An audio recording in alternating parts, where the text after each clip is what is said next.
Okay. So you have been referenced as a Chicana artist by others. Do you feel this is an accurate description of you and your work? Why or why not? I think you had referenced that you didn't really see yourself as a Chicana artist. Or you didn't put that label on yourself. Other people kind of put it on you. So, I think making a piece like the burrito piece, I think that basically labels it out for me. I get pinned down, and I think that's okay. Like I'm not against it, and I'm not for it. I think Chicana has been used as like I actually do consider myself a Chicana artist, but I think that the word in itself a lot of people think of Chicana and they already put a bunch of different references into Chicana, so I actually think that the word in itself has to be reclaimed and updated. I think it needs to be updated 100%, and I think that that's the problem with it, that when people see like Chicana, because I have nothing against Chicana artists, like I consider myself one, but it depends on where you're from. Some people say that Chicano, like the label is if your parents are farm workers and then you're Mexican American, so that's how you own the word. But then there's, my grandparents were Pachucos, and it is very like El Pasoan thing because the Pachucos started from El Paso, and so they were wearing these zoot suits, and they were already a hybrid of Mexican and American. So that's why I say, yeah, for sure, like Chicano, like those are my roots, those were my grandparents. But then you go somewhere else and then they make it exclusive. And then some people downgrade it to say, oh, they're just pochos. They're just people that don't know the difference between speaking real Spanish or not. And so there's all these, again, it needs to be reclaimed and it needs to be wiped clean of all these stereotypes from the actual word. So I found that like people who are educated will use Chicana, and then people who are not, they'll say like, are you serious? You actually claim Chicana? And so it's really interesting to see how everybody interprets the word differently. So I have no problem with it. I actually I think it's powerful. Like Pachucas were adopting the men's suit too to cancel themselves out from the whole like American housewife type of symbol. So I think it's powerful that they took on these like male personas. My grandma didn't wear like skirts. She wore jeans, and so it was very like rebellious. That's crazy.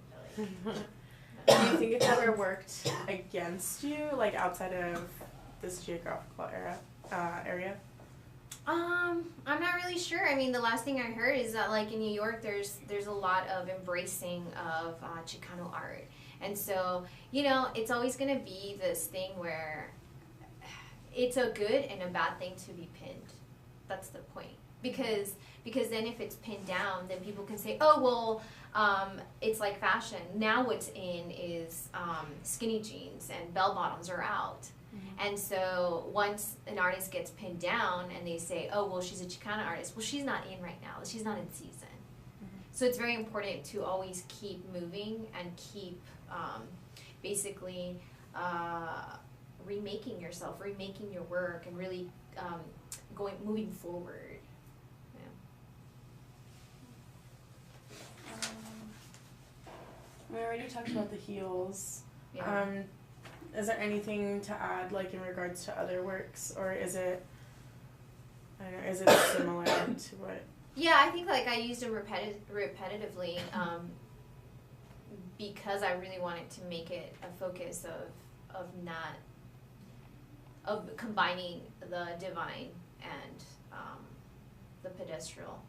But somebody did tell me that, have you ever thought about your heels being maybe a symbol that you're not of this world, because they are clear. So you're basically walking on clear. I also think of them as pedestals, so elevating. But it's one of these things, like it's a double-edged sword, because on one end, like they're awesome because they're pedestals, and you do look at the world from a different position. You're in a higher position, so you're more in a godly position. But at the same time, they're not comfortable. So it's a double-edged sword. And they have a lot of sexual meanings behind them. On top of that, yeah.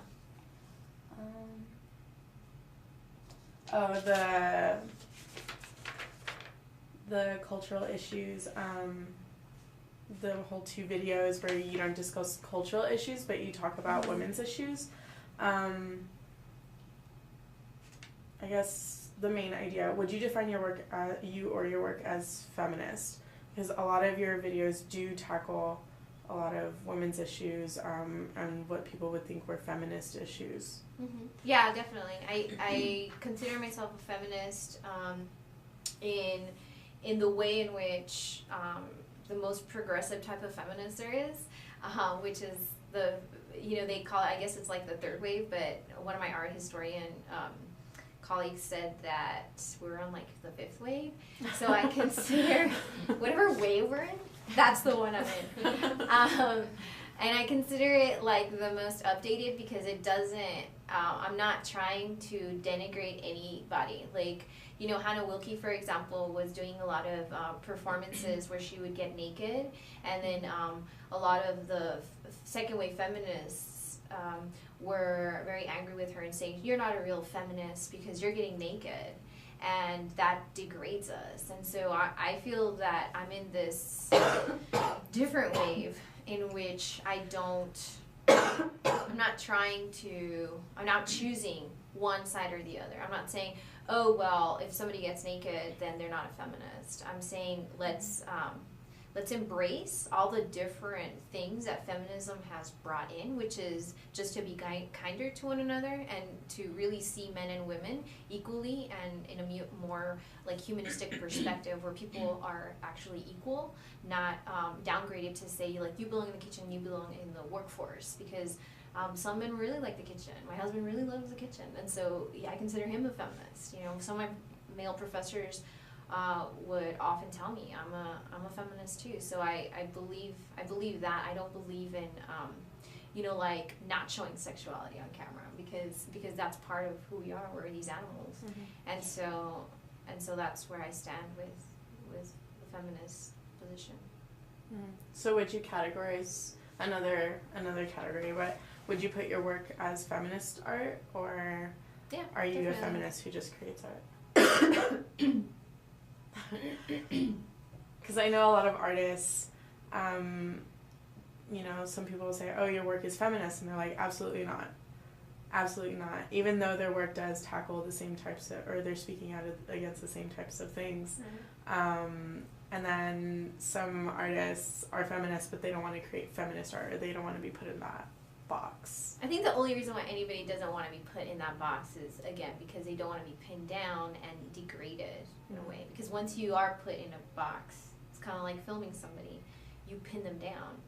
And so I think that that's the only reason why people are reluctant to say those things. But, I think I'm a feminist, and I think I make feminist work, and I don't... I'm not like upset about that, and I also don't want to be pinned down either. So I always want people to have that question mark, like, is she really talking about just women or just people in general? Because I think I'm talking about people. Whatever affects women is going to affect men, it's going to affect children, it's going to affect society. So I was joking a little while ago when we were talking about the upgrading the Chicana label, I guess. Wouldn't you, or how would you see it as to like be able to kind of like upgrade the word and maybe take on the label to say, you know what, this is what a new Chicana is or about, or how do you feel like you could kind of upgrade the word yourself through your work?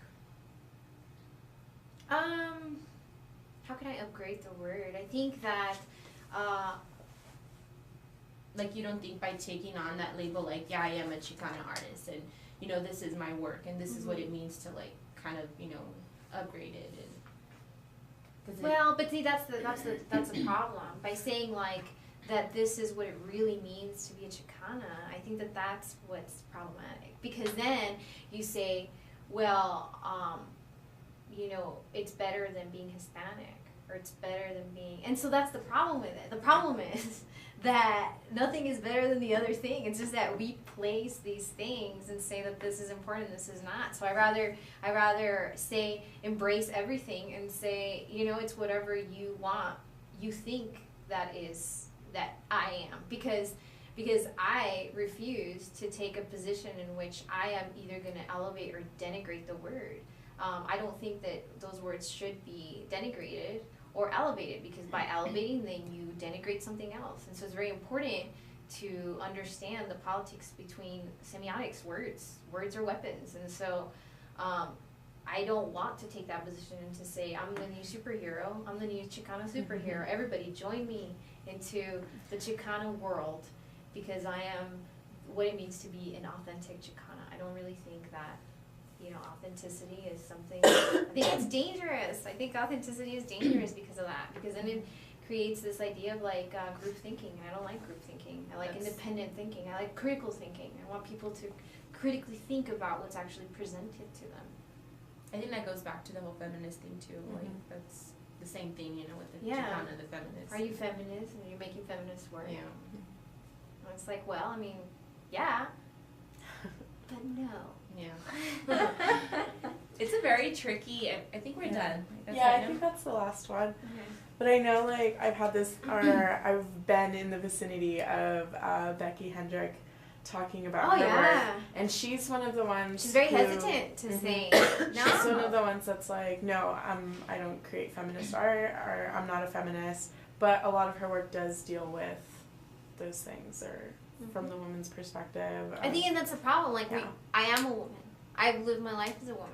I've been treated as a woman, and everybody reacts because I'm a woman. So my whole experience is based from this feminine perspective. The only way I get treated differently is when I'm wearing man clothes and nobody really, so then that becomes, I'm invisible. So it's one way or the other. Either I wear man clothes and I go to Home Depot and nobody looks at me, or I'm wearing feminine clothes and people acknowledge I'm there. I live my life as a woman, but it's all drag anyway. So just, you know, we're not really one thing or the other. I was like, is there any way to live without being so pinned down to gender roles? Because I don't think that they should exist. But I don't know, maybe it's just a way to like make sense of the world.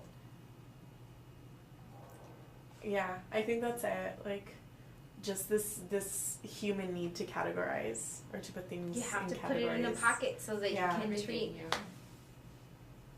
Yeah, I think that's it. Yeah, we're done. You can stop the tape. I just wanted to kind of, it's interesting, like with when we studied